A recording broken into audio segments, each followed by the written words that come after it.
Hello दोस्तों, आपका स्वागत है यूट्यूब चैनल डिक्टेशन क्लब में। आज का डिक्टेशन आनंद मासिक पत्रिका अंक 12 से होगा, जो कि 3 अलग अलग स्पीड में होगा, जो कि रहने वाली हैं 80 शब्द प्रति मिनट, 90 शब्द प्रति मिनट और 100 शब्द प्रति मिनट। इसकी पीडीएफ आपको टेलीग्राम चैनल में मिल जाएगी, जिसकी लिंक आपको नीचे डिस्क्रिप्शन बॉक्स में मिल जाएगी। इसके अलावा आपको अन्य प्लेलिस्ट जैसे कि अन्य आनंद मासिक पत्रिका के अंक के डिक्टेशन और newspaper dictation, 10 minute non stop dictation, Ramdhari Gupta खंड 1, रामधारी गुप्ता खंड 2 के डिक्टेशन की प्लेलिस्ट की लिंक भी नीचे मिल जाएगी। और आपको हमारा यह प्रयास अच्छा लगता है तो वीडियो को लाइक तथा चैनल को सब्सक्राइब ज़रूर करें। तो डिक्टेशन स्टार्ट करते हैं 5 सेकंड के बाद।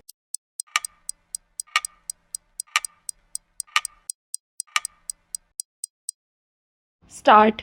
महोदय, बजट में जो एक खास बात रखी है वह परिवार नियोजन या जो परिवार कल्याण के काम हैं उनके लिए स्वास्थ्य सहायक की एक नई योजना है।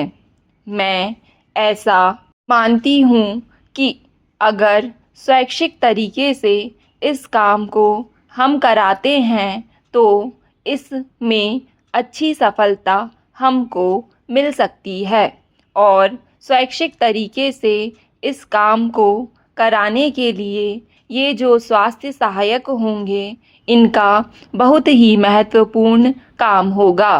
परिवार कल्याण के लिए स्वास्थ्य सहायक गांव-गांव में घूमकर, शहर-शहर में घूमकर स्वैच्छिक तरीके से लोगों में परिवार कल्याण को फैला सकते हैं। इसके बारे में लोगों को बता सकते हैं। दूसरी चीज़ यह है कि गांवों के अंदर जो हमारी जनसंख्या रहती है उसके लिए भी मैं वहाँ पर काम को बढ़ाना है। वहाँ पर काम बढ़ाकर हम वहाँ की बेरोजगारी की समस्या को हल कर सकते हैं। यह बेरोजगारी की समस्या हमारे देश के सामने एक सबसे बड़ी चुनौती है, जिसको कि हमारी सरकार को खुले मन से सहर्ष स्वीकार करना है। इस चुनौती और चैलेंज को स्वीकार करते हुए ही हमारी सरकार ने, मैं समझती हूँ, जो पिछली योजना हमारी है उसके लिए ठीक ही इस वर्ष अधिक रकम रखी है। हरिजनों को रोजगार देने की जो व्यवस्था थी उसके लिए भी इससे ज़्यादा रकम रखी गई है।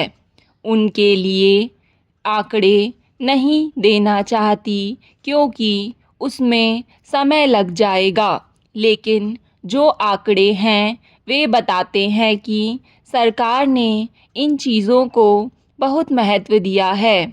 हमने यह भी देखा है कि बजट के अंदर लघु उद्योगों के लिए धनराशि 815 करोड़ रुपए से बढ़ाकर करीब करीब 1340 करोड़ रुपए की गई है।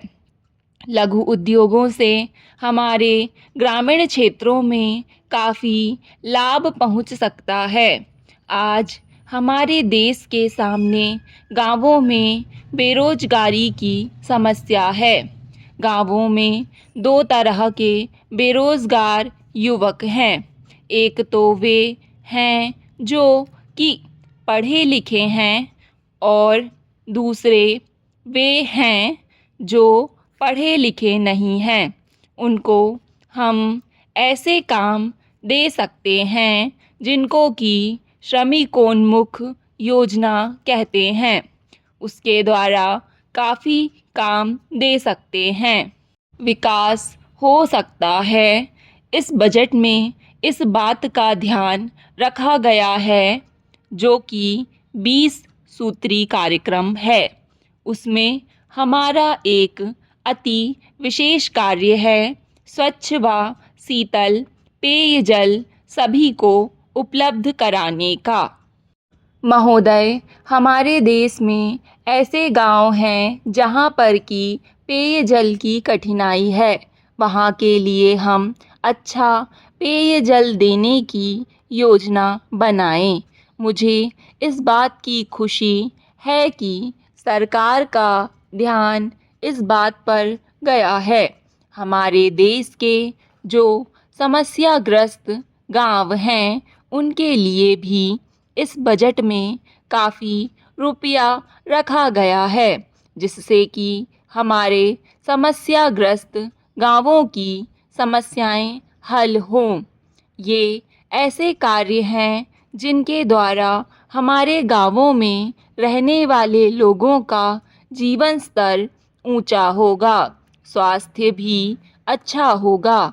इसके साथ हमारी सरकार अपने देश के पिछड़े हुए हिस्सों के लिए, गरीब हिस्सों के लिए, हमारे को परेशान लोगों के लिए, उनकी उन्नति के लिए भी काम कर रही है।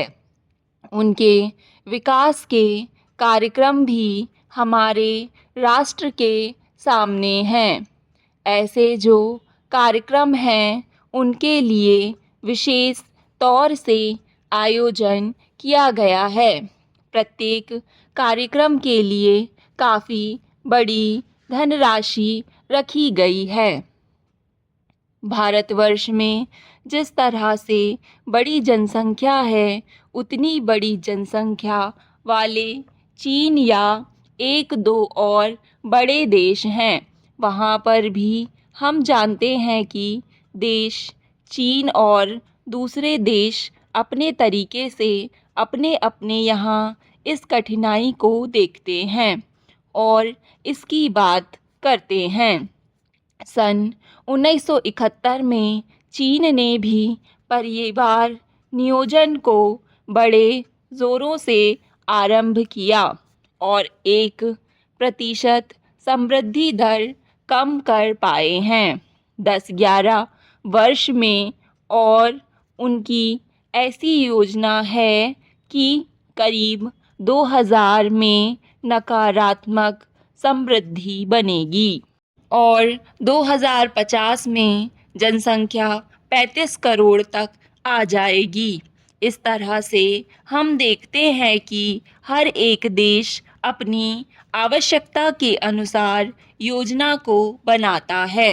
भारत में भी हमें बड़ी सच्चाई के साथ सबको मिलकर यह कार्य करना पड़ेगा और लोगों के पास जाकर उनको समझाना होगा कि हम कितनी भी उन्नति कर लें, जब तक इस कार्यक्रम को सफल नहीं बनाते हैं हम विकास नहीं कर सकेंगे।